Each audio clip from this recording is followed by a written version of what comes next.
Zolgad, Declan Goff producing Purple Daily today. And boys, an interesting article from our friend Chad Graff at The Athletic. He covers the Minnesota Vikings, and it's all about Mike Zimmer's current contract status. I want to read a couple little excerpts here, and then, Judd, you can stop me as we go through this. Sure. But we are, the NFL is still trying to figure out plans for training camp and safety protocol. There's all kinds of things that need to happen in this country and within the league before we even get to a 2020 season. But the one thing that is the constant, Mike Zimmer is a lame duck coach going into 2020. Mike Zimmer does not have a contract that runs into 2021. And this is from The Athletic. As training camp looms just weeks away, Mike Zimmer remains without a contract extension, and there's growing tension between the two sides.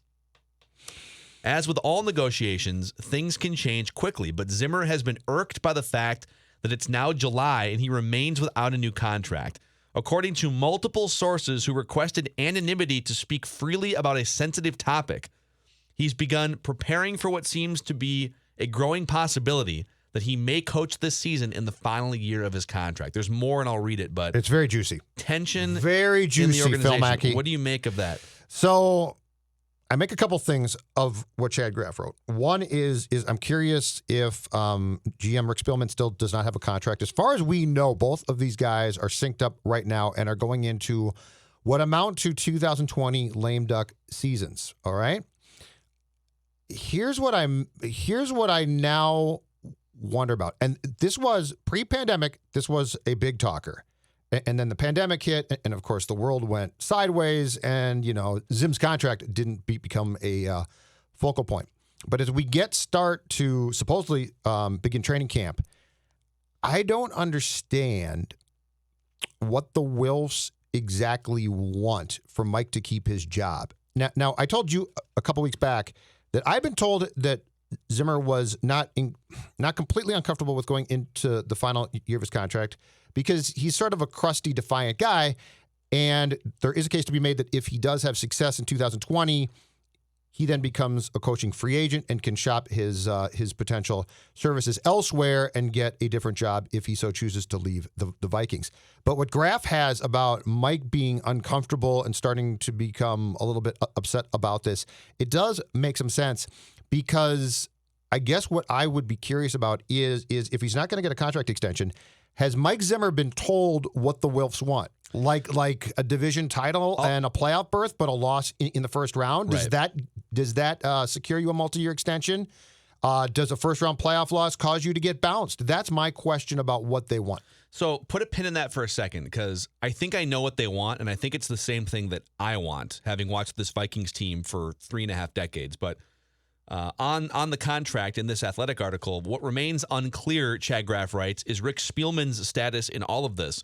In a 2019 interview in Arizona with The Athletic and ESPN, Mark Wilfs said Zimmer and Spielman had their contracts synced up to both end after the 2020 season. Sources The Athletic spoke with this week did not know whether Spielman has agreed to a new contract yet, or whether he may also prepare to enter the final year of his contract. So the Vikings declined to comment on the situation, noting they didn't typically discuss ongoing negotiations. So imagine real quick here, is it possible Rick Spielman has secretly signed an extension? Hey, just don't tell Mike. Don't tell Mike.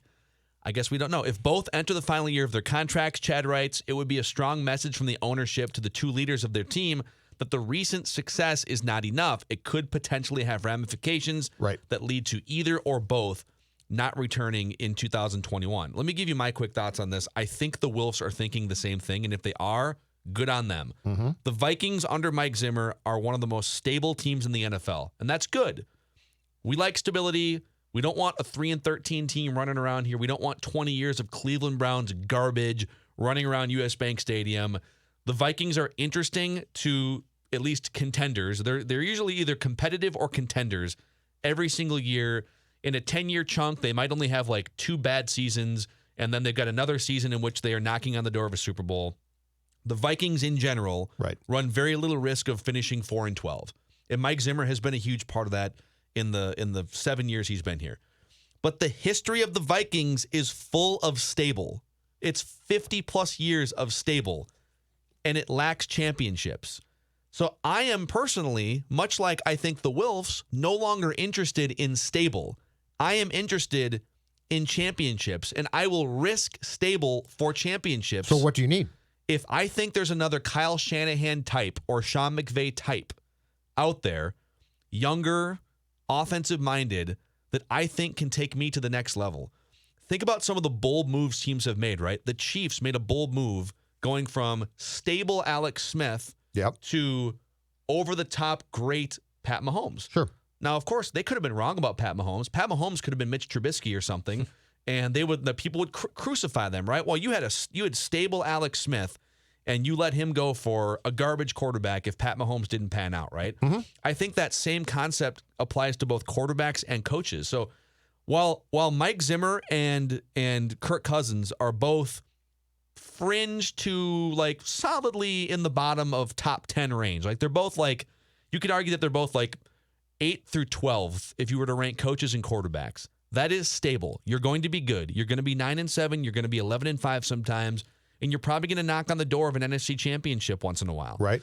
But if the Wilfs feel like this stable thing has, like, you've maxed out with Mike Zimmer and you're willing to sacrifice stable for a shot at a championship with a better coach or a more innovative coach, I'm okay with that. And so to me, to answer your question, what does Mike Zimmer need to do in 2020? Win a damn Super Bowl. Like, but is that it? Go to the NFC Championship game again and like put yourself in that mix to win a Super Bowl. But is that it? Now, because the Chiefs comparison, though, is the people that decided the stability of Alex Smith was not going to be enough was their football ops people. The Wilfs are not that. Yep. They own the team. They are football fans. They are no different than you, me, or Declan. So my question, here's the issue that the Wilfs have now, too. You're really going to make this a make or break season for potentially your GM, and it certainly looks like for your head coach in a pandemic. We don't know when the season's going to start. We don't know if training camp's going to be running full. We don't know if the season's going to end. Yeah. So you are basically now sending your people into what is going to be one of the most uncertain seasons in the history of this entire league because of the we don't knows, and you're going to have a marching order of what exactly? I just think it's an interesting. What would it be for you? What would your marching order be? You know, Mike, we can't offer you a contract right now, but we will if blank. You know, if this was a normal year, I would say probably, and this would be a ton of pressure, I would say probably a run to the conference title game, but I don't know it's fair now. I don't know that it's doable now. I don't know that we know, there's a chance that Zim's going to have to sit out some games. We just don't know. But the most important answer to this entire question about Zimmer status and about the Vikings is this. What is Spielman's? Because if they are threatening to say, if you guys in tandem do not make a run, for instance, to the conference title game, you're probably both gone. That means that you're going to have to go out, or that you are going to go out and hire a new GM to hire the new coach to basically restructure things massively. And here's the other thing about this, that if they had consulted with me, I would tell them, I don't know what you're doing exactly here. And I know it was largely for cap purposes. You just gave Kirk Cousins a contract extension. Yeah. And he is linked to Spielman and Zimmer.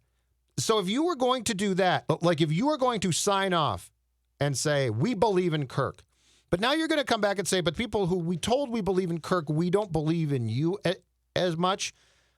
I would say that the Vikings right now, unless we get some clarification on what the hell they're doing, are guilty of some mixed messaging as far as what the going forward plan is here. Because the Cousins thing to me does not necessarily track with what they're doing with the coach and GM. And so then would it make sense? So because you've already committed to Cousins and it's 3 years left on his contract, but really it's like 2 years of guarantees and then there's kind of an out going into 2022. So let's say you're tied to Kirk Cousins for the next 2 years. Okay. Wouldn't it then make sense? Because Cousins is not the type of dude that you want to bring a new coach in and like have him learn a new system. I think he works well when he's comfortable. And if he's comfortable with the current system, Coobs. and he's a top 10 quarterback, you got Kubiak in the mix, it probably makes sense, unless you train wreck here this season. Hell, let's not even get into this. It probably makes sense to just say, listen, Kirk Cousins is here for 2 more years. Therefore, Mike Zimmer and Rick Spielman are also here for 2 more years. And the 3 of you guys have 2 more years to take this franchise to a place that it hasn't been, which is the Super Bowl since the 1970s. And if that doesn't happen, all bets are off. We might reset the whole thing. So you're saying 2 more years. years? I think. So why wouldn't you extend them now by a year? They probably should. Like this? They probably should. I mean, like, I understand that they are trying to. They are essentially the Wilfs trying to hold Mike Zimmer accountable to a Super Bowl goal. I got a theory for you here. Okay. And I think it might be misguided and it might be downright stupid, but I think the Wilfs have gotten out over their skis before.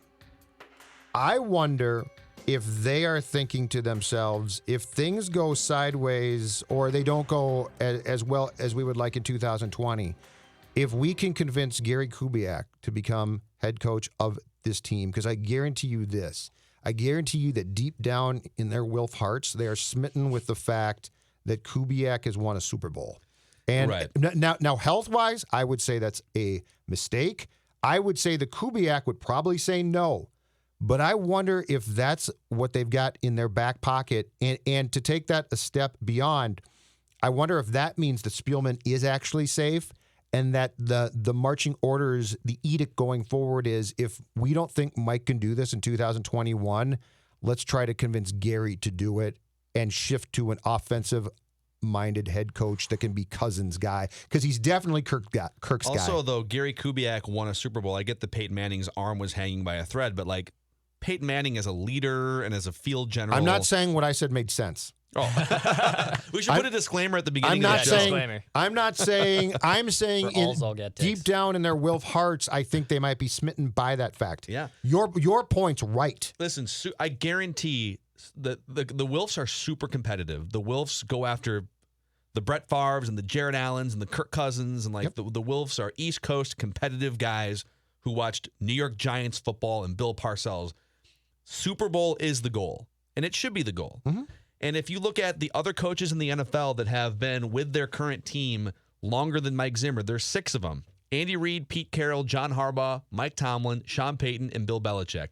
All of them have won, now that Andy Reid finally got off the schneid, all of them have won a Super Bowl with their current team. Yes. So, like, in terms of tenure, the next 2 guys on that list, having been with their team the longest, are Bill O'Brien with the Texans and Mike Zimmer with the Vikings, both hired in 2014.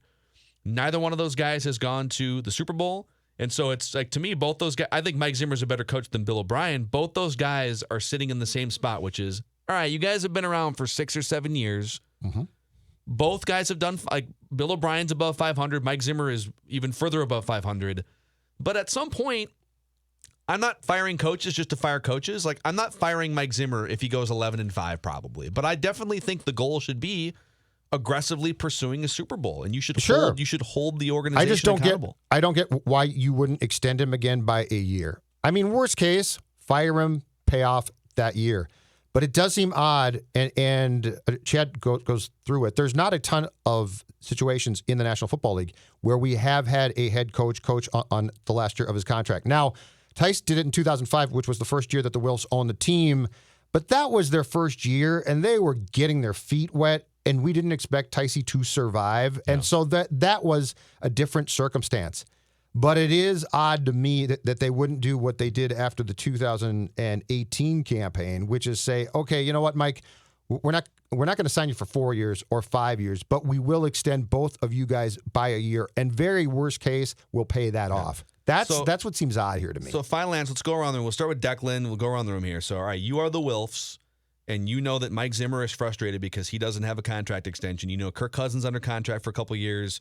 Let's take Rick Spielman out of this for a second. Let's just talk about Mike Zimmer and his contract. What do you do? What's your thinking, and what do you do here? Do you say, listen, dude, go prove it in 2020, or do you offer him something shorter term, long term? What do you do? I would give him about a 2 to 3 year extension. I really think Mike Zimmer, in my lifetime, is the best Vikings coach of this franchise. I think he's a better coach than Denny Green. I think he has the respect of the locker room. He's cleaned up a ton of stuff that happened off the field, and that stability in the NFL is hard to find. I mean, you listed all those coaches that are still with their teams. but the majority of them, 2/3, 3/4 of the league, have dysfunction all over the place. True. And I'm not sure if I want to sacrifice that just because, well, we haven't gotten to the Super Bowl, but at the end of the day, this dude has a 600 winning percentage with like 8 different starting quarterbacks. He's always figured out ways to get wins. And I'm pretty bullish on Zimmer, so I would definitely not want to put it in a prove-it season for him, but I'm not going to give him, obviously, a lifetime contract. So I would say you extend him by 2 years. That's what I would do. Yeah, the Denny Green thing, so it's kind of a coin flip for me. I mean, Denny Green's tenure was a little bit longer than Zim's currently is, but they're both kind of similar in that very, very good, no train wrecks, really. Like, Denny had a little bit of a train wreck his last year, like 41 donut, and then into the last year. That's different, though. Like, not really, like, they're always going to be 8-8, 9-7, 11-5. Of course, they both spiked. Like, the Randy Moss season was a spike for Denny Green. And then, in Zimmer's case, when he put together the best defense in the NFL, it was a spike in 2017. So, actually, they're both very similar in that you're very comfortable going 10-6 with Denny Green and Mike Zimmer. And it's hard to just say goodbye. But you're also waiting for that next level, which is the championship. So, Joe, what's your official answer? What would you do? Well, the pandemic has changed things because it's created so many unknowns that the last thing that I would want to do if I owned a team is introduce more. Like they're purposely creating more distractions in a year that's going to be filled with them. And no matter how many teams lie to you and tell you distractions, we eat them no, you don't eat them for breakfast. They bother you like they bother us. You are lying. So if I was tempted to tell Mike to prove himself in 2020, I'm much less tempted to tell him outright to do that now. So given the circumstances of where things stand, that I don't know a lot of things, if I owned the team, I'd extend it by 1 year. I would do the exact same thing I did going into 2019, which is I would say we're going to extend your contract through 2021, and then I can decide. I mean, let's say 2020 goes hopefully without a hitch, and you're fine, and things don't go well, and you say that Zim is not the coach for my team. That's fine. But I would give him a year extension beyond 2020 just to create some security because there's so little security now that exists around this entire season. Yeah, I would do the same. I would make sure that Mike Zimmer, it's a little bit contradictory to what I said off the top here because I do think Super Bowl should be the goal. And if you don't think that Zimmer and Kirk Cousins are good enough to win the Super Bowl, then okay, like, what are you doing? But because you made the decision on Kirk Cousins and because he's under contract for at least 2 more guaranteed years, I align Mike Zimmer to Kirk Cousins. It's funny because, like, Mike Zimmer didn't handpick Kirk Cousins to be his quarterback. It's not his fault almost. But it's Rick's. But listen, like, these guys are under contract and they work together and they get along. And so I would just ride the Mike Zimmer, Kirk Cousins era for 2 more guaranteed seasons and then evaluate. See what happens. If Mike goes, in your mind, should Rick go too? So let's say they make the playoffs and lose first round and don't bring Mike back. I actually like. What would you do? I think Rick does a good job in drafting, and most there's whiffs, but every front office. I mean, look at how often Seattle whiffs in the first 3 rounds of the draft. Yeah, the draft's not the lone. It can't be the lone thing. So I think Rick Spielman's did a good job with some free agent signings. I mean, Linval Joseph was one of the best free agent signings that we've seen here in my life. And Zim did tell him to go out and shop for those guys, but they did a good job. Sure, I would be much more likely. I don't like the idea of tearing down quarterback, coach, and GM all at once when you have stability. I think if you trust ownership, GM, coach, and quarterback as like the 4 pillars that lead to success in the NFL, right? If you get those things right, you're probably going to get the rest right to some extent. Mm-hmm. The Vikings have those 4 mostly right. Like, they don't have any disasters in any of those 4. Ownership, from a football perspective, is great. They're a well-run organization. Right? Like, no debating it. So would you want to blow up 3 of the 4 of those pillars because you're not winning a Super Bowl? Like, I think there's a way to hold Super Bowl aspirations. Do you trust high. Rick, though? I trust Rick if the conversation is about literally getting rid of 3 of those 4 pillars. Like, I would keep Rick. Okay. I would keep Rick and just make sure, all right, let's not lose all stability here, because if you get rid of all 3 at some point because you're not winning a Super Bowl, you could wind up with a bad GM and then a bad quarterback, and then like now you're the Browns. What's the difference between you and the Browns? Could have had Kevin Stefanski too, by the way. And maybe he becomes Okay. a great, like a Mike Tomlin If type I can- mistake. We'll see. If I can go back to January and I can wave a magic wand right now, I'm waving my wand. All right? Saints beat the Vikings. Zimmers rights traded to the Cowboys. Kevin Stefanski, a week after that, introduced as the new coach of the Vikings, and the San Fran fiasco avoided completely because of what I just said. Would you do that? Yes. No. A lot of people would. I don't think I would. This is a tough one. I don't think I would. I can't just hand over the reins to a Yeah, it's a tough rookie one. head coach. I can't do it, even if it's the sexy thing to do. But at some point, I mean, Kyle Shanahan was a rookie head coach. Sure. Sean McVay was a rookie head coach. Now, you could also name, for those two guys, you could name like 7 other guys. Like, was it Rob Chudzinski was a rookie head coach one time? Oh, these poor Matt don't bring up Nagy. the poor Browns guys. Yeah, those Declan's guys not don't wrong really count. though. Declan's not wrong. This is I would feel comfortable. I would absolutely feel comfortable answering my question with an emphatic yes if Stefanski hadn't had Kubiak. So that you, If so that Stefanski you had done knew it by that it him- was Stefanski. Yes. Yeah. I am That's far fair. from convinced So- that not that he's not a good guy, and I do think players like him, and I do think he's got a good offensive mind. But Kubiak's influence was such, I'm sure, that I really have a problem splitting apart what was Kevin and what was Gary. Yeah, obviously it's a risk, but as I said off the top of the episode, I am willing at some point here soon, I'm willing to risk stability for a shot at a championship if I feel like my current stable situation has hit a plateau or a glass ceiling. Be careful. Yeah, I mean, that's a tough one. I think we have become a little bit spoiled in that, like, a 7-9 season is a disaster to us in this town. But 7-9 is a record that like 10 teams in the NFL would love to have on a regular basis. What if I The told Raiders- you? What if I told you that for the past 25 years or 20 years, the Wolves would have just been good? Well, they were pretty good for 8 years, and we got sick of that.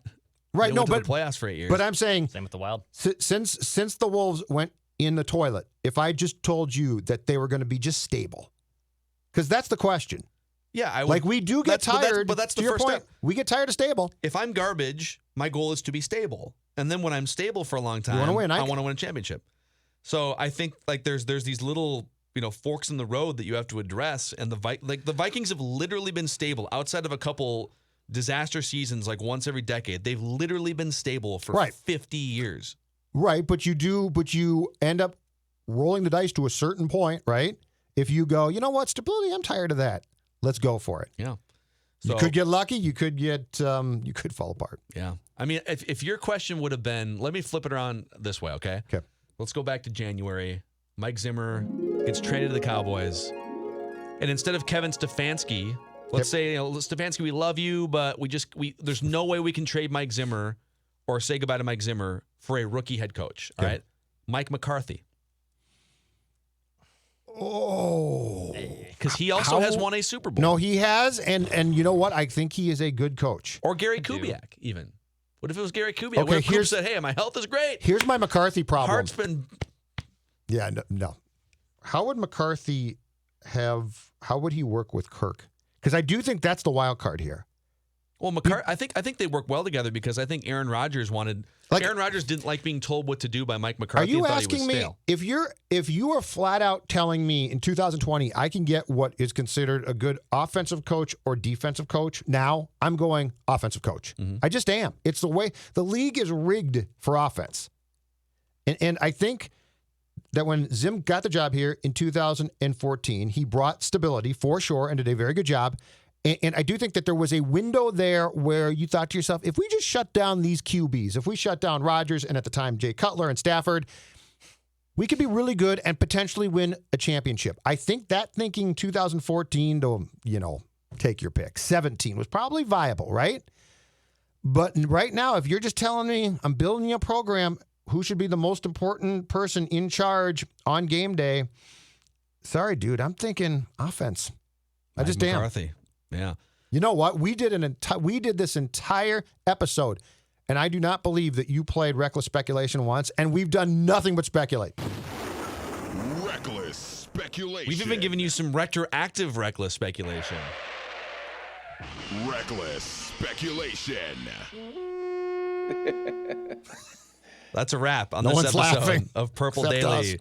Bunch of guys on eggshells with expiring contracts inside the Vikings practice facility. All right, that's a wrap on this episode. You can find Purple Daily in audio only form, podcastable, iTunes / Apple, Spotify, and ScoreNorth.com, and then our YouTube channel, youtube.com / ScoreNorth. We appreciate clicking the subscribe button, and we'll see you next time.